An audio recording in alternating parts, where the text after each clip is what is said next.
அனைவருக்கும் வணக்கம். இப்போ நடைபெற இருக்கிற 2026 சட்டமன்ற தேர்தலில் பல கட்சிகள் போட்டிடுறாங்க. அந்த பல கட்சிகள்ங்கிறது கடந்த 60 ஆண்டுகளாக எந்தவித மாற்றங்களும் இந்த மண்ணில் பெருசாக செய்யாதனால தான் திருப்பி நாங்கள் இதை செய்கிறோம் அப்படின்னு சொல்லிட்டு வந்துட்டுருக்குறாங்க. அதெல்லாம் மாற்றணும் அப்படின்னு சொல்லி நம்ம அண்ணன் நாம் தமிழர் கட்சி ஆரம்பித்து கடந்த ஒரு 10 ஆண்டுகளுக்கு மேலே மக்களுக்கான பணிகளை முழுமையாக நம்ம பிள்ளைகள் எல்லா இடத்துலையும் செஞ்சுட்டு இருக்கிறாங்க. அப்படி செய்துகிட்டு இருக்கிற நேரத்தில் வீட்டில் உட்காந்துட்டு இருந்தவன், ஓடி போய் படுத்துக்கிட்டு இருந்தவன், போர் நடந்தப்போ எங்கேயோ போய் அப்படி பதுங்கு குழியில் போய் நம்ம மக்கள் மட்டும் இல்லாமல் இவங்க போய் பதுங்கிட்டு இருந்தவங்கெல்லாம் இன்றைக்கி எந்திரிச்சு காங்கிரஸ்னு ஒரு கட்சியை தூக்கிட்டு இங்கே அண்ணன் நிற்கிற இதே காரைக்குடியில் ஒரு வேட்பாளரை நிப்பாட்டி இன்றைக்கி அவருக்கு வாக்கு கேட்குற அந்த ஒரு சூழலில் ஐயா, பெரும் மதிப்புக்குரிய ஐயா கார்த்திக் சிதம்பரம் அவர்கள் பேசியிருக்கிறாங்க. சீமானுக்கு விபூதி அடிக்கணும்னு. நம்ம எப்போவுமே நம்ம சொல்கிறது எல்லாமே மாநாடில் பேசுகிறது, அண்ணன் செந்தில் நானும் பேசுகிறது எப்போவுமே அது நடந்துக்கிட்டு இருந்திருக்கு. நம்ம அண்ணன் வேல்முருகனுக்கு என்ன நடக்கும்னு பேசணும், அதே போல் ஐயா ராமதாஸுக்கு என்ன நடக்குதுன்னு பேசணும், பாட்டாளி மக்கள் கட்சி அது என்ன ஆகும்னு நம்ம பேசணும், எல்லாமே நடந்திருக்கு. அதே போல் இன்றைக்கி இப்போ கள சூழலில் நீ அவ்வளோ பெரிய யோக்கியண்ணா அப்படின்னு கூட நம்ம கேட்கணும்னு தோணுது. ஆனால் அண்ணன்கிட்ட பேசிக்கிட்டு அப்படிலாம் பேசாமல் நல்லபடியாக பேசுவோம். ஆனால் சீமானை பற்றி பேசுகிறதுக்கு எவனுக்கும் தகுதி இல்லைங்கிறத மட்டும் உறுதிப்படுத்திட்டு அண்ணன்ட்டு பேசுவோம். அண்ணா வணக்கம்ண்ணா. அனைவருக்கும் வணக்கம். தாய் தமிழ் சொந்தங்களுக்கு. இப்போ காரைக்குடியில் பேசுகிற பார்த்துருப்பீங்க. ஆமாம், நம்ம அந்த அரசியல் இப்போது 2026 அரசியல் என்பது 4 முனை போட்டியாக தான் இருக்குது. அதில் ஒன்றும் மாற்று கருத்து இல்லை.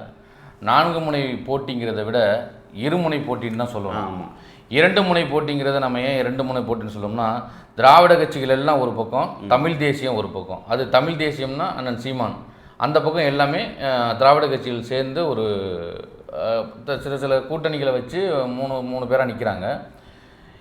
இதுலேருந்து உங்களுக்கு என்ன தெரியுது அப்படின்னா, தமிழ் தேசிய எழுச்சியும் அரசியலையும் வீழ்த்த வேண்டும் அப்படிங்கிற நோக்கத்தில் தான் இந்த அரசியல் இங்கே 2026 அரசியல் விறுவிறுப்பாக போயிட்டுருக்கு. நான் என்ன சொல்கிறேன்னா, நம்ம உதாரணத்துக்கு அண்ணன் சொன்ன மாதிரி ஒரு காரைக்குடி தொகுதியை உதாரணமாக எடுத்துக்குவோம். காரைக்குடி தொகுதியில் 4 வேட்பாளர் நிப்பாட்டியிருக்காங்க. ஒரு வேட்பாளர் காங்கிரஸை சார்ந்தவர், ஒரு வேட்பாளர் அம்மா மக்கள் முன்னேற்ற கழகத்தை சார்ந்தவர், இன்னொருத்தர் விஜய் கட்சியை சார்ந்தவர், 3 அண்ணனோட சேர்த்து 4 பேர் நிற்கிறாங்க. இப்போ நான் என்ன கேட்குறேன்னா, கார்த்திக் சிதம்பரம் மற்றவர்களை விமர்சிக்காமல் அண்ணன் சீமானை விமர்சிக்க வேண்டிய அவசியம் என்ன இருக்குது? அப்போ உங்களோட வன்மம் இன்னமும் இருக்குது. அப்போ ஈழத்தில் கொன்றப்பையும் உங்களுக்கு வன்மை இருந்தது, இங்கே நிலத்தில் நின்று ஈழத்திற்காகவும் இந்த தமிழ் மண்ணுக்காகவும் இந்த மக்களுக்காகவும் உணர்வுபூர்வமாக பேசிக்கிட்டு இருக்க எங்கள் அண்ணன் சீமான் மீதும் உங்களுக்கு வன்மை இருக்குது. நீங்கள் எங்கள் அண்ணனுக்கு விபூதி அடிச்சிருக்க. எங்கள் அண்ணன் சீமான் காரைக்குடியில் நின்னதுக்கு காரணம் என்ன தெரியுமா? உங்களுக்கு விபூதி அடித்து கடைசி தேர்தல் காங்கிரஸுக்கு முடிவு கட்டாமல் போக மாட்டார் எங்கள் அண்ணன். இது உண்மை. இது நடக்குதா இல்லைன்னு மட்டும் பாருங்கள். நீங்கள் நினச்சிக்கிட்டு இருக்கீங்க எங்கள் அண்ணன் பேசிக்கிட்டே இருப்பார், ஒன்றும் பண்ண மாட்டார்னு. உண்மையே சொல்லப்போனால் நீங்கள் ஒரு ஒட்டுண்ணி. திமுக போன்ற கட்சிகள் உங்கள்கிட்ட கூட்டணி வைக்கலன்னு நீங்கள் எப்பயே காணாமல் போயிருப்பீங்க. நீங்கள் காணாமல் போய் கிட்டத்தட்ட 20 வருஷம் ஆயிருக்கும். அந்த நிலைமையை உருவாக்கி வச்சுருக்குது இந்த திமுக. ஏன் உங்களை தூக்கி வச்சுக்கிட்டு நிற்கிதுன்னா, அங்கே மத்தியில் ஒரு ஆள் வேணும் அவங்களுக்கு சப்போர்ட்டாக அப்படிங்கிற மாதிரி அவங்க தூக்கி வச்சுருக்காங்க. நீங்கள் என்ன நினைக்கிறீங்க?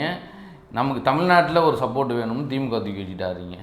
நான் என்ன கேட்குறேன், நாம் தமிழர் கட்சிக்காவது ஊரெல்லாம் உறுப்பினர் இருக்கான், காங்கிரஸுக்கு எங்கே இருக்கான்? நீ முதல்ல சொல்லு. காங்கிரஸ் எங்கே இருக்குது? காரைக்குடியில் உண்மையிலே காங்கிரஸ் இருக்கா? காங்கிரஸ் இல்லை. அவன் சொந்தக்காரன் ஏதோ நம்ம வேட்பாளர்னு சொல்லி போட்டிருப்பான் முன்னாடி. இந்த தடவை போடுவான்னா மானத்தமிழன் போட மாட்டான். இந்த தொட்டி இருக்குல்லண்ணே, அந்த குப்பை தொட்டிக்குள்ளே கல்யாணத்துக்கு அப்புறம் நிறைய சோறுலாம் போடுவாங்க. அது நாய்க்கு போகணுன்னு போடுறது இல்லை, அங்கே மீந்ததை கொண்டாந்து போடுறது நாய் திக்கிற மாதிரி தான். இன்றைக்கி காங்கிரஸில் அண்ணன் ஒரு இனத்தை அழிச்சதுக்கு அப்புறமும் ஒரு நல்ல மான தமிழன் காங்கிரஸில் இருப்பானா? அந்த கட்சி இங்கே இருக்கிறதுக்கு நீங்கள் ஓட்டு கேட்குற அளவுக்கு நீங்கள் வந்தவங்க நீங்கள் கேளுங்க. இது ஜனநாயக நாடு, யார் வேணாலும் வாக்கு கேட்கலாம். ஆனால் சீமானுக்கு இங்கே வீடு கிடையாது, அவரோட சொந்த தொகுதி இது கிடையாது அப்படின்னா, இங்கே பிரியங்கா காந்தி வரைக்கும், இங்கே சோனியா காந்தியும் இங்கே தஞ்சாவூரில் தமிழ்நாட்டில் பிறந்த பொம்பளைங்களா அவங்கெல்லாம்? அவங்கள நீங்கள் தலைவியை வச்சுக்கலையா? அவங்க வயநாட்டில் போய் எங்களுக்கு இன்றைக்கி நாங்கள்லாம் நிற்க போகிறோம், வயநாட்டை எல்லாத்தையும் காப்பாற்ற போகிறோம் நாங்களே, அது அவங்க ஊர் சொந்த ஊரா? அங்கே வீடு இருக்குதா? அங்கே இந்த பாருங்க, வீடு எல்லா ஊர்லேயும் இருக்கணும்னா அது யார் இருக்குன்னா திமுகவுக்குள்ளே தான் இருக்கும். ஏன்னா எப்படி வீடு இருக்குங்கிறது உங்களுக்கும் தெரியும், எனக்கு தெரியல. ஐயா சொல்றாருல கார்த்தி சிதம்பரம், அவருக்கும் ஊரெல்லாம் வீடு இருக்கு. அப்படி ஏன்னா அவர் பெரிய பெரிய இவர் இல்லை, ஜமீன்தார் இல்லை. அவர் வந்து ஆண்டாண்டுகளா அப்பா அரசியல் இருக்காரு, இவர் அரசியல். நீங்க உங்களுக்கு வேணா இருக்கீங்க, ஒரே ஒரு அவசியம் இல்லை. இல்லை செந்தில், நான் கேட்குறேன் என்னன்னா, ப. சிதம்பரத்துக்கு பிறந்ததை தவிர இந்த மண்ணுக்கும் மக்களுக்கும் செஞ்ச இந்த காங்கிரஸுக்கு அந்த ஒரு ஏதோ மிகப்பெரிய தொண்டராக இருக்கிற நம்ம ஐயா, அண்ணன் வேற திட்டுவார், நம்ம ஐயா இதுக்கு ஏதாவது ஒன்று செஞ்சிருப்பாரா? இல்லை ஈழத்தில் கொண்டு வலிக்கப்பட்டது நீ தமிழர்னு நீ அழுதுருக்க வேண்டாம், சக மனிதர்னாச்சும் ஒரு சொட்டு கண்ணீர் நாச்சும் விட்டுருப்பியா? அப்போ அதெல்லாம் மீறி இந்த குடும்பத்தை நான் சொல்கிறேன்னே, இங்கே பணம் மட்டும்தான். இப்போ இவங்க வந்து எது வேணுங்கிறாங்களோ அதை வந்து அந்த அம்மா வந்து என்ன செய்வாங்க, வேணாம்பாங்க. அவங்க வீட்டிலே ஒரு அம்மா இருக்கிறாங்க வழக்கறிஞரா, எது வேணான்னு இவங்கெல்லாம் சொல்கிறாங்க அது வேணும்பாங்க. அரசு சார்பாக நின்று வாதாடி அதெல்லாம் கொண்டு வந்து இந்த மண்ணுக்கான தீமைகளை கொண்டு வந்து அத்தனையும் வச்சது வந்து காங்கிரஸா இல்லையா? ஆமாம், இந்த தமிழ் மண்ணுக்கும் தமிழர்களுக்கும் இழைக்கப்பட்ட துரோகங்களே இன்னும் நாங்கள் எண்ணில் அடங்க முடியாத துரோகங்கள். அதை சொல்லி முடிக்கிறதுக்குள்ள நீ வந்து எங்களுக்கு அறிவுரை சொல்லிக்கிட்டு இருக்கு. நான் என்ன கேட்குறேன், நீங்கள் பெரிய இவர் தானே. இப்போ எங்கள் அண்ணன் சீமானை பற்றி கேட்குறீங்களே, ராகுல் காந்திக்கும் பிரியா காந்திக்கும் நீங்கள் ஏன் கன்னியாகுமரியில் நிற்கலான்னு நீங்கள் தானே சொன்னீங்க. அவங்க எப்படி தமிழ்நாட்டில் வந்து நிற்கலாம்? அவங்களுக்கு என்ன வீடு இருக்கா? இல்லை இங்கே என்ன இருக்குது? அவங்கெல்லாம் வந்து நிற்கலாம். எங்கள் அண்ணன் சீமான் அந்த மண்ணை சேர்ந்தவர், அந்த மண்ணின் மகன், அவர் காரைக்குடியில் நிற்கக்கூடாதுன்னா அப்போ நீ என்ன வன்மத்தில் நீ நம்ம ஊருக்கு பக்கம் பேசுவாங்க தெரியுமா, இந்த வெந்ததை தின்னுட்டு கண்டதை பேசுறதுன்னு. ஆமாம், அது போல ஐயா பேசி கழிகிறாரு. இப்போ இவருக்காக நம்ம வந்து வீடியோ போட்டதுங்கிறோட காங்கிரஸ் புதஞ்சு போச்சு. நம்ம எப்போதும் உயிரோடு இருக்கிறது தான் வந்து போஸ்ட்மார்ட்டம் பண்ணி பழக்கம். எலும்பை எடுத்து வச்சு எண்ணி வச்சு நம்மளாம் கருமாதி பண்ணி முடிச்சிட்டோம். ஆனால் அதுக்கப்புறம் திருப்பியும் வந்து அந்த கட்சை ஒருத்தன் தாங்கிட்டு வரான்ல, திமுகன்னு ஒன்றும். இந்த திமுக வந்து எப்படி இங்கே மண்ணுக்கு துரோகம் செஞ்சோ, காங்கிரஸ் வந்து நமக்கு வந்து முழுவதும் நம்ம அழித்து அந்த துரோகம்னு சொல்ல முடியாது, இவங்க செஞ்சது முழுவதும் நமக்கான கெடுதல் முழுவதும் அத்தனை செஞ்சாங்க. இங்கே இருக்கிற மாநில உரிமைகளை எடுத்துகிட்டு போய் இன்றைக்கி வந்து இங்கே இருக்கிற பள்ளி அந்த உரிமை கல்வி உரிமையை கொண்டு போய் மத்திய அரசில் வச்சது எந்த கட்சினா? இந்தி திணிப்பை செஞ்சது எந்த கட்சி? காங்கிரஸ். இன்னைக்கு அந்த கச்சத்தீவை அங்கே பிச்சுட்டு போய் அங்கே வச்சுட்டு அங்கே எவனமா? அப்போ அவங்கள கூப்பிட்டுட்டு ஒருத்தன் ஐயோக்கியத்தனமாக ஒருத்தன் வாரான், நீங்கள் வந்து சீட்டு வாங்குங்க கொடுங்க, அதெல்லாம் அடுத்தது. ஆனால் சீமானை பற்றி பேசுகிறதுக்கு, அண்ணன் சீமானை பற்றி பேசுகிறதுக்கு இன்னும் வந்து பரப்புரை ஆரம்பிக்கல. நான் வெளியில் நம்ம போகிறோம். ஆமாம், நம்ம காரைக்குடி உறுதியாக நம்ம போகிறோம். நாங்கள் வர்றோம் வந்து நான் என்ன சொல்கிறேன்னா, நீங்கள் பெரிய கட்சியில் அகில இந்திய காங்கிரஸில் நீங்கள், நான் என்ன சொல்கிறேன், எங்கள் அண்ணன் சீமான் கூட வேணாம், நாங்கள் 2 பேரும் களத்தில் காரைக்குடியில் நிற்கிறோம். கார்த்திக் சிதம்பரமும் நிற்கட்டும், நாங்கள் தஞ்சாவூர்காரன் தான், நீங்கள் நின்றுங்க, நாங்கள் நிற்கிறோம் நாம் தமிழ் கட்சி சார்பாக. எங்களை விட ஒரு ஓட்டு நீங்கள் கூட வாங்கிட்டீங்கன்னா நாங்கள் அந்த அரசியலே பேசுகிறது நிப்பாட்டிடுறோம். யாருக்கு எழுச்சி இருக்குது, யாருக்கு மக்கள் கவனிக்கிறாங்க, யாரை நேசிக்கிறாங்கிறதோ தெரியாமல் நீ பேசிக்கிட்டு இருக்கீங்களப்பா. உண்மையிலே நான் என்ன சொல்லுன்னா, அது என்ன மாங்குடியா பூங்குடியாது? மாங்குடி ஐயா, மதிப்புக்குரிய ஐயா வந்து வேட்பாளர் மாங்குடி. நீங்க வந்து மாங்குடி கேளுங்கள, வீரமாங்குடியில் நாங்கள் என்ன பேசலதா இல்லை உண்மையிலேயே உங்கள் வேட்பாளர் மாங்குடியை எதிர்த்து நாங்கள் வந்து பேசுகிறதாங்கிறத இனிமேல் வந்து வாயை வந்து அடக்கி வச்சு பேசணும். அதை விட்டுட்டு வந்து விபூதி அடிக்கிறேங்கிறது, நீங்கள் என்ன விபூதி அடித்து தானே பழக்கம். எங்கள் தாத்தாவுக்கு விபூதி அடிச்சு, எங்கள் பாட்டிக்கு விபூதி அடிச்சிங்க, பல திவான்தார்களுக்கு விபூதி அடித்து தான் பல காங்கிரஸ் குடும்பம் வந்து இன்றைக்கி வந்து பெரிய தியாகம்லாம் செய்யலன்னு. 1625 காங்கிரஸ் ஆரம்பித்தா, காங்கிரஸ் கம்பெனி ஆரம்பித்தது. அதுக்கப்புறம் சில தலைவர்கள் நல்ல தலைவர்கள் வந்தாங்க. அதில் எப்படி வந்து எல்லா கட்சியிலையுமே வருவாங்களோ அது போல் அதுலேயும் வந்தாங்க. ஆனால் காங்கிரஸ் ஆரம்பித்தது வந்து இங்கே தியாகம் செய்கிறதுக்குன்னு ஆரம்பித்ததா, சொத்தை காப்பாற்றிக்கிறதுக்கு ஆரம்பித்த கட்சி காங்கிரஸ். அதில் உட்காந்துட்டு பேச்சு வேறு. இதில் நீங்கள் எதை வேணாலும் பேசுங்க, ஆனால் ஒரு பதவி அறிப்புக்காக அண்ணன் சீமானை பற்றி பேசுகிறத தமிழன் எவனும் வந்து ஏற்றுக்க மாட்டான். ஏன்னா நமக்காக, இந்த மண்ணுக்காக, மக்களுக்காக, தமிழர்களுக்காக ஒட்டு மொத்தமாக இன்றைக்கி இருக்கிற நாங்களாம் அனாதை மாதிரி நின்றுட்டு இருந்தோம். எங்களுக்காக நமக்காக பேசுகிற ஒரே ஒரு ஆள் வந்து அண்ணன் சீமான் தான். அது உனக்காகையும் ஐயாவுக்காகவும் மரியாதைக்குரிய ஐயாவுக்காகவும், அவருக்காகவும், அவங்க மனைவிக்காகவும், ஏன் இவ்வளோ இதாக பேசுகிறீங்கல்ல, மாங்குடி பூங்கொடி என்னென்னலாம் சொல்கிறீங்கள, காங்கிரஸ் தான் சிறப்புங்கிறீங்கள. காரைக்குடியில் எங்கள் அண்ணி அதை நீங்கள் எனக்கு அண்ணன், உங்கள் மனைவி வந்து ராத்திரி ஒரு 9லேருந்து 10 மணி அரை மணி நேரம் தனியாக ஒரு 4 வீதியை சுற்றிட்டு வர சொல்லுங்கள் நடந்து. உங்களோட இங்கே வந்து எந்த லட்சத்தில் நீங்கள் வந்து இத்தனை ஆண்டுகள் நீங்கள் இருந்திருக்கீங்க என்னன்ற பார்த்துருவோம். சட்டம் ஒழுங்கு அந்த லட்சத்தில் இருக்காங்க. உங்கள் வீட்டு பெண்மணிகள் போவாங்களா? ஆனால் நாம் தமிழர் கட்சி ஆட்சிக்கு வந்தால், அண்ணன் சீமான் ஆட்சிக்கு வந்தால் எல்லாருமே நடு ராத்திரி இல்லை, ஐயா காந்திஜி சொன்னார்ல, கழுத்து நகையை போட்டு போவாங்கன்னு, அது போல் போகக்கூடிய அந்த ஒரு பாதுகாப்பான ஒரு அமைப்பை வந்து ஏற்படுத்திடுவோம். நாங்கள் அந்த ஒரு பாதுகாப்பை எங்கள் மக்களுக்கு கொடுப்போம், அந்த மண்ணுக்கு கொடுப்போம். உங்களுக்கு மண்ணுன்னா நான் தெரியுமா, பெண்ணுன்னா நான் தெரியுமா, உங்களுக்கு தெரிஞ்சாலும் பொண்ணு, அவ்வளோதான். அதை விட்டுட்டு வந்து விபூதி அடிக்கிறேன் நான் என்ன சொல்கிறேன், இவ்வளோ தூரம் பேசுகிறீங்கல்ல, அப்பா தொடர்ந்து பிள்ளை கொண்டு நீங்கள் அந்த தொகுதியில் சிவகங்கை மாவட்டத்தில் நீங்கள் எம்பியாக இருக்கீங்க. சிவகங்கை பஸ் ஸ்டாண்டு ஒழுங்காக இருக்கா? சிவகங்கை பஸ் ஸ்டாண்டுக்குள்ளே நீங்கள் நான் என்ன சொல்கிறேன், ஐயா கார்த்திக் சிதம்பரம் அவர்களே, சிவகங்கை பஸ் ஸ்டாண்டில் உள்ள கழிவுநீர் கழிப்பகத்தில் நீங்கள் ஒரு தடவை போயிட்டு வந்துருங்க. போனால் வர முடியாது அந்த நிலைமையில். ஏன் காரைக்குடியில் எடுத்துங்க, காரைக்குடியில் அது மாதிரி இருக்கா? சரியாக இருக்கா? அரசாங்க மருத்துவமனைகள் சரியாக இருக்கா? பள்ளிக்கூடங்கள் சரியாக இருக்கா? படிப்பகம் சரியாக இருக்கா? எது ஒன்று சரியாக இருக்குது? நீங்கள் பெரிய புரட்சியாளராச்சா, நீங்கள் என்ன பண்ணியிருக்கீங்க? தொடர்ச்சியாக இந்த கிட்டத்தட்ட 40 ஆண்டுகளாக அவங்க அப்பா பிள்ளை இப்படி மாற்றி மாற்றி இந்த சிவகங்கை ஆண்டுகிட்டு இருக்கீங்க. சிவகங்கையில் அடிப்படை வசதி இருக்கா? காரைக்குடியில் குடிநீர் தெளிவாக கிடைக்குதா? சொல்லுங்கள். இவங்கள்ட்ட காசு இருக்குது, நேரம் ஆர்வ வாட்டர் வச்சு குடிச்சிருவாங்க. ஏழைப்பட்ட மக்கள், வீடு இல்லாத மக்கள், எங்கள் அண்ணன் சீமா மாதிரி நம்மளை மாதிரி இருக்கோம்னா நமக்கு தான் தெரியும் அதோட வழி. இங்கே என்ன இருக்குது இங்கே? அண்ணன் இவங்க அப்பாவும் சரி இவரும் சரி மிகப்பெரிய வந்து இந்த காங்கிரஸ் மேலே அவ்வளோ ஒரு பிடிப்பெல்லாம் கிடையாது. அப்படி அவ்வளோ ஒரு பிடிப்பு இருந்துச்சுன்னு வச்சுக்கோங்க, ஐயா ப. சிதம்பரம் ஏன் தனியாக கட்சி ஆரம்பித்தார்? காங்கிரஸ் பிடிப்பு தானே, காங்கிரஸை விட்டுற மாட்டோம் தானே. இங்கே தெற்கு வீதியில், தஞ்சாவூர் தெற்கு வீதியில் நீங்கள் வந்து கூட்டம் போடல, எதுக்கு இவங்க அப்பா எதுக்கு வந்து காங்கிரஸ் வெளியில் வந்தார்? என்ன கேட்டா டேய் இன்னொரு ஒரு காலத்தில் நீ செஞ்சு வச்சிருக்கிறது வந்து இல்லை, இதில் வந்து எந்த வித வாழைப்பழமுமே போடல அப்படின்னு சொன்னதை நாங்கள் வந்து ஓஹோ இது வந்து பஞ்சாமிர்தம்னு நாங்கள் வந்து நக்கிட்டு இருந்தோம். அதுக்கப்புறம் தான்டா தெரிஞ்ச சீமான் வந்து வச்சு மிதிலாம் தெரிஞ்சிச்சு. டேய் இது வந்து வாழைப்பழம், கற்கண்டு, தேன் எல்லாத்தையும் வச்சு மிதியில் தாண்டா தெரியுது. இது எல்லாமே தனித்தனியாக இருந்த எல்லாம் ஒன்றாக்கி வச்சிருக்கீங்கன்னு. அப்புறம் ஒன்றாக்கி வச்சுக்கிட்டு இது வந்து ஓட்டு கேட்க வந்து நிற்கிற நீங்கள் இந்த தேர்தல் இந்த ஒரு 2-3 நாள் ஆரம்பிச்சிருவோம்லன்னு இப்போ நம்ம பரப்புறோம். ஆமாம். இப்போ நான் என்ன கேட்குறேன்னா, தமிழ் இனத்துக்கும் தமிழ் மக்களுக்கும் காங்கிரஸ் பண்ண துரோகத்தை நாங்கள் சொல்லட்டுமா? ஈழத்தமிழர்களை கொன்னீங்க, ஈத்தேன் திட்டத்தை கொண்டு வந்தீங்க, டங்ஸ்டன் சுரங்கத்தை கொண்டு வந்தீங்க, ஹைட்ரோ கார்பனை கொண்டு வந்தீங்க, நியூட்ரினோ திட்டத்தை கொண்டு வந்தீங்க, எயில்கு எரிவாயு திட்டத்தை கொண்டு வந்தீங்க, நீட் தேர்வை கொண்டு வந்து மக்களை எவ்வளோ பேரை கொண்டிருக்கீங்க. இப்படி எல்லா திட்டத்துக்கும் யார் காரணம் ஐயா? ஐயா உங்கள் காங்கிரஸ் தாங்க ஐயா. தேசிய நெடுஞ்சாலைன்னு போட்டுனேன் அப்போ கூட நம்மலாம் கேட்டுட்டு இருப்போம். அதில் வந்து தேசிய நெடுஞ்சாலை போட்டுருவாங்க. அன்னைக்கு பிரதமராக இருந்தார் பாருங்க ஐயா மன்மோகன் சிங், அவரோட படமும் இந்த பக்கம் வந்து இந்த ஓரத்தில் வந்து அம்மையார் சோனியா காந்தியோட படத்தையும் போட்டு வச்சுருந்தாங்க. நீங்கள் சொல்கிறாங்க இல்லை நாங்கள் வந்துட்டா இல்லை என்னமோ இன்றைக்கி தான் பிறந்து பேர் வைக்க, இன்னும் இதுக்கப்புறம் தான் பேர் வைப்பாங்க காங்கிரஸ் இது பேருன்னு. இத்தனை ஆண்டுகள் நீ வந்து உன்னோட கல்யாணம் பண்ணி உன் கூட குடும்பம் நடத்தி நீ வந்து பெக்காத பிள்ளைய இப்போ 70 ஆண்டுகள் கழித்து நீ பெற்று கொடுத்துருவோங்கிறத நம்புறதுக்கு சீமானின் தம்பிகளும் ஒன்றும் முட்டாள் கிடையாது. நாங்கள் மட்டும் கிடையாது, எங்கள் மக்களையும் விழிப்புணர்வை ஏற்படுத்திட்டோம். அவங்களே எந்திரிச்சு வந்துட்டாங்க. ஒருத்தரும் போகிற இடத்துல வந்து காசு கொடுத்து எங்களுக்கு வந்து சீமான் நாங்கள் இருக்கோம், நீ போய் வேலையை பாரு, நாம் தமிழ் கட்சி பிள்ளை போய் வேலையை பாருங்கிறான். ஆனால் உங்களுக்கு அப்படியா? வீட்டில் வச்சு சேர்த்து வச்சு அப்படி முடிஞ்சு வச்சுருந்தீங்களே எவனையும் பார்க்காம அந்த காசை எடுத்து வந்து கொடுக்கணும். ஒரு ஓட்டுக்கு 1 ரூபா காசு நம்ம கொடுக்காம நீங்கள் வந்து இந்த தேர்தல் நீங்கள் சந்திச்சிருங்க. உண்மையிலேயே நீங்கள் வந்து அதுக்கப்புறம் நான் வேறு எதுவும் பேச விரும்பல. நான் காசு கொடுக்கலாம், அவர் பொண்டாட்டியே ஓட்டு போடாது காங்கிரஸ். ஆமாம், இப்போ அப்படி தான் இருக்குது. அவங்க நிலைமை அப்படி தானே.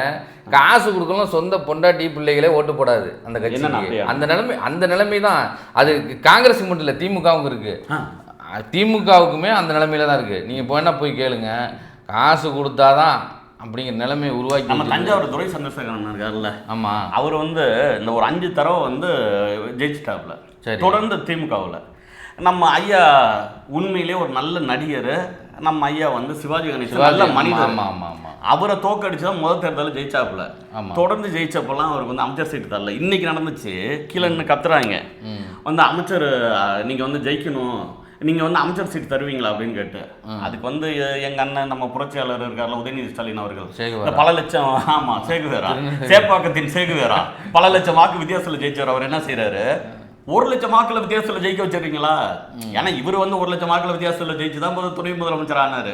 டேய் மானம் வெக்கம் சூடு சோடணும் எதுவுமே இல்லையே, எல்லாம் உங்க கூட பிறந்தவங்க தான்ப்பா. நாங்கள்லாம் கீழே நின்று கையை காட்டிக்கிட்டு இருக்கிற 200 ரூபாய் 300 ரூபாய் 500 ரூபாயான்னு அவர் பின்னாடி நின்றுட்டு இருக்கிறாருன்னு கேட்டால் வந்து என்னத்தை சொல்கிறேன்னு தெரியலன்னு சாதனையை எடுத்து சொல்கிறாங்கன்னு.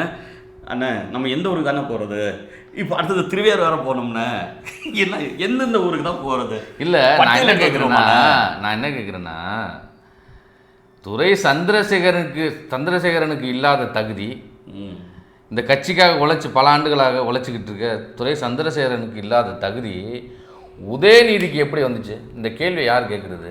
உதயநிதிக்கு எப்படி ஏன் கருணாநிதி பேரங்கிறதுனால அந்த தகுதி வந்துருச்சா இல்லை அவர் என்ன இந்த அரசியலுக்கும் அவருக்கும் என்ன சம்மந்தம் இருக்குது? எப்படி துணை முதலமைச்சர் ஆக்கினீங்க? ஏன் துரை சந்திரசேகர் நீங்கள் அமைச்சர் கொடுக்கலன்னு இப்போ மக்கள் கேட்குறாங்கல்ல, அந்த கேள்விக்கு நான் ஒன்று தானே, அவர் கொடுத்தாலும் ஒன்றும் செய்ய போகிறதில்ல. என்ன மிஞ்சி போனால் 4 கட்டடம் கட்ட போகிறாரு. அந்தாண்ட அவர் வயலில் இல்லாமல் அந்தாண்ட பக்கத்தில் வந்து பாலத்தை போட போகிறாரு, அவ்வளோதான். இத்தனை ஆண்டுகள் ஜெயிச்சதுக்கப்புறம் என்னடா செஞ்சுருக்காங்கன்னு கேட்டால் பாலம் கட்டியிருக்கிறேன், அந்தாண்ட வந்து 2 பாலம் போட்டிருக்கிறேன், இதுதான் சொல்லிடுவாங்களே தவிர அந்த மண்ணுக்கானது எதுவுமே வந்து அந்த மக்களுக்கு என்ன, அந்த வாழ்விடம் என்ன இன்னொன்று சொல்லவானே. அந்த பகுதியில் இவர் வந்து முதல் தேர்தல் ஜெயிச்சப்போனே ஆற்றுல ஊற்றுல தண்ணி ஒன்றா வந்துடும். இப்போ நீங்கள் கொண்டு போய் கையை வச்சிங்கன்னு வச்சுக்கலாம், வீடு கட்டிடலாம். அந்த அளவுக்கு இன்றைக்கி ஆற்றுல மண்ணெல்லாம் இல்லை, ஒன்றும் கிடையாது. அது கேட்கலன்னு யாரும் கேட்கல. நான் வைத்தியத்தில் பேசிகிட்டு இருக்கிறேன், யாரும் கேட்கல. ஒரு செடி நடுது, ஒரு மரம் வருது இதில் அப்படின்னு பார்த்தீங்கன்னா அங்கே வந்து மணலில் வளராது. இங்கே வளருதுன்னு வச்சுக்கோங்க, பாலைவனம் ஆக்கிட்டீங்க ஆற்றை. அப்போ இதை கேட்கக்கூடிய அதிமுக சரியாக இருந்ததுன்னா நமக்கு வந்து இந்த வேலை இல்லை. அதிமுக சரியில்லை. இந்த இடத்துல யார் சரியாக நிற்கிறாங்கன்னா நாம் தமிழர் கட்சியும் அண்ணன் சீமானின் பிள்ளைகள் தான் இந்த இடத்துல நிற்கிறோம். எதையும் எதிர்பார்க்கல. இதே கார்த்திக் சிதம்பரத்திட்ட வந்து நாங்கள் வந்து ஒதுங்கிக்கிறோம்னு சொன்னோம்னா எவ்வளோ காசு தருவாருன்னு இதெல்லாம் தெரியாதா உங்களுக்கெல்லாம்? என்னென்ன இதே திமுகவில் வந்து சம்மந்தமே இல்லாமல் நம்ம அம்மையார் பிரேமலதாவுக்கெல்லாம் அந்த சீட்டு இந்த சீட்டு கொடுக்கும்போது எனக்கு ஒரு சீட்டு உங்களுக்கு ஒரு சீட்டு தர மாட்டாங்களா? ஆனால் அதெல்லாம் விட்டுட்டு கூட இந்த நாட்டுக்காக நிற்கிறோம், நோட்டுக்காக நிற்கல. நோட்டுக்காக நின்று வச்சுங்களேன், ஏதோ ஒரு கட்சியில் போய் என்னமோ ஒன்று செஞ்சுக்கிட்டு ஒரு கூட்டணியை வச்சுக்கிட்டு அடகு வச்சுருக்கலாம். இன்றைக்கி வந்து நம்ம கூட பேசிட்டு இருந்தோம்ல, இந்த மக்கள் நீதி மையம் அப்படின்னு சொல்லிட்டு டார்ச்சர் போட்டு உடச்சி, ரிமோட்டெல்லாம் போட்டு உடச்சி, அதில் 50,000 சீமான் யார்கிட்ட ₹1 காசு வாங்கியிருக்காரான்னு. இல்லை என்ன காமெடினா இம்பிலி பீப்புளா அப்படி இல்லை, தேர்தலில் நிற்கிறது இல்லைன்னு முடிவு பண்ணிட்டீங்க. எதுக்கு வேட்பு மனு வாங்கினீங்க? வாங்கினது அது ஒரு 1000-2000 கூட இல்லை, 50,000 வாங்கியிருக்கீங்க ஒரு ஆள்கிட்ட. ஏழை எத்தனை பேர்கிட்ட? 60 பேர்கிட்டயா? 60 பேர்கிட்ட வாங்கி 30 லட்ச ரூபா கேட்டால் அவங்க திருப்பி கேட்கலையாங்க. இல்லை அது சொல்கிறாரு பாருங்க, கட்சி வளர்ச்சி நிதிக்கு அதை பயன்படுத்துகிறாங்க. என்னப்பா அது, நான் தான் எவ்வளோ பெரிய திருடர்களை பார்த்துருக்கேன், இப்படி ஒரு நூதன திருடர்களை நான் பார்க்குறேன். வித்தியாசமான திருடர்களாக இருக்கீங்களப்பா. நான் என்ன சொல்கிறேன், இந்த மக்களை ஏமாற்றி பிழைக்க வேண்டும் என்கிற நோக்கத்தையோடையே உங்கள்கிட்ட வர்றாங்க, வாக்கு கேட்டு திரும்ப வர்றாங்க. நான் திரும்ப உங்கள்கிட்ட சொல்கிறேன், 16 ஆண்டுகளுக்கு மேலாக எங்கள் அண்ணன் சீமான் வந்து தொண்டை கிளிய நீங்கள் பார்த்துருப்பீங்க எல்லா காணொலிகளையும். கிளிய கத்துறாரு, பேச முடியாத சூழ்நிலையில் கூட பேசுகிறாரு மக்களுக்காக. ஏன்? உங்கள் வயிற்றிலிருந்து உங்களுக்காகவே வந்தவர்கள் நாங்கள் வந்து செத்தாலும் இந்த மண்ணுக்காகவும் இந்த மக்களுக்காகவும் சாவு வழியிலேருந்து எப்போதும் யாருக்காகவும் சமரசம் பண்ணிக்கிட்டு ஒரு சீட்டு 2 சீட்டுக்காக போய் எவனிடம் கூட்டணி வைக்க மாட்டோங்கிறது தான் எங்கள் இந்த நாம் தமிழ் கட்சியோடைய நிலைப்பாடும் கொள்கையும் அதுதான்.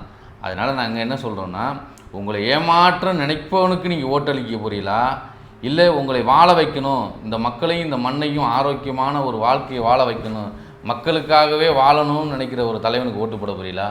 சாராயத்தை குடிக்க வச்சு சாராய கம்பெனி ஃபேக்ட்ரி கம்பெனிகளுக்கு 2 கட்சியும் சாராய கம்பெனி நடத்தக்கூடிய சாராய ஃபேக்ட்ரி கம்பெனிக்கு ஓட்டு போட போறீங்களா, இந்த மண்ணையும் மக்களையும் வாக்கக்கூடிய விவசாயிக்கு ஓட்டு போட போறியாங்கிறத நீங்கள் தான் முடிவு பண்ணணும். நான் உரிமையாக கேட்குறேன், நீங்கள் வந்து விவசாய சின்னத்துக்கு வாக்கு செலுத்துங்க, அண்ணன் சீமான் கரத்தை வந்து வலுப்படுத்துங்க. எத்தனாவது இடத்துல வந்து இந்த சின்னம் விவசாய சின்னம் இருந்தாலும் அதை அழைச்சி சீமான் வந்து முதலமைச்சராகுங்க. முதல்வராக நாங்கள் ஆனால் மட்டும் தான் நீங்கள் வந்து இந்த மண்ணில் வாழக்கூடிய அந்த நல்ல ஒரு தன்மை இருக்கும். அப்படி இல்லைன்னா 5 ஆண்டுக்கு ஒரு முறை அப்பப்போ தூங்கி எழுந்திரிச்சாங்க தான் வருவாங்க, பிஸ்னஸ் எல்லாம் முடிச்சுட்டு வருவாங்க, வந்து விபூதி அடிக்கிறம்பாங்க.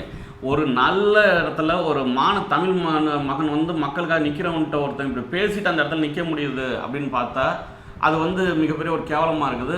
எங்களுக்கு இருக்கிற வருத்தம், அந்த ஒரு ஆதங்கம் உங்களுக்கும் இருக்கணும். சில தம்பிகள், விஜய் தம்பிகள் இன்றைக்கி மேற்கொண்டு வந்து பேசிட்டு போனானுங்கண்ணே, நாங்கள் வந்து வெறும் கவர்ச்சியை மட்டும்தான் நாங்கள் வந்து பார்த்துட்ருக்குறோம், ஆனால் வந்து நாங்கள் இந்த வாட்டி வந்து அண்ணன் சீமானுக்கு தான் வந்து வாக்கு செலுத்தலாம் அப்படின்ற ஒரு எண்ணத்தில் இருக்கோம் அப்படின்னு சொல்லி என்கிட்டே வந்து பேசிட்டு போயிருக்கிறாங்க. ஏன்னா நாங்கள் தான் அவங்களுக்காக எல்லா போராட்டமும் பண்ணி அவங்களுக்கு என்ன வேணுமோ அது தீர்ப்போம் அப்படிங்கிறது அவங்களுக்கு தெரியும். அதை அனுபவித்த பிள்ளைகளுக்கு நல்லாவே தெரியும். இப்போ ஐயா கார்த்திக் சிதம்பரத்துக்கெல்லாம் நாங்கள் தேவை கிடையாது, அவருக்கு கார் இருக்குது, பங்களா இருக்குது, அப்பச்சி வந்து எப்படி வேணாலும் வாழ்ந்துக்குவார். ஆனால் உங்கள் வயிற்று பிள்ளைகள் உங்களுக்கு தெரியும், உங்களுக்கு எப்படி வந்து வயிற்று பசியோடு வந்து நின்றுட்டு இருக்கீங்களோ அதே போல் நாங்கள் நின்றுட்டு இருக்கிறோம் இந்த மண்ணையும் மக்களையும் காப்பாற்றணுங்கிறதுக்காக. அதை புரிஞ்சுக்கிட்டு இந்த தேர்தலில் விவசாய சின்னத்துக்கு வாக்கு செலுத்துங்க. உறுதியாக நம்ம வந்து வெல்றோம். நன்றி வணக்கம்.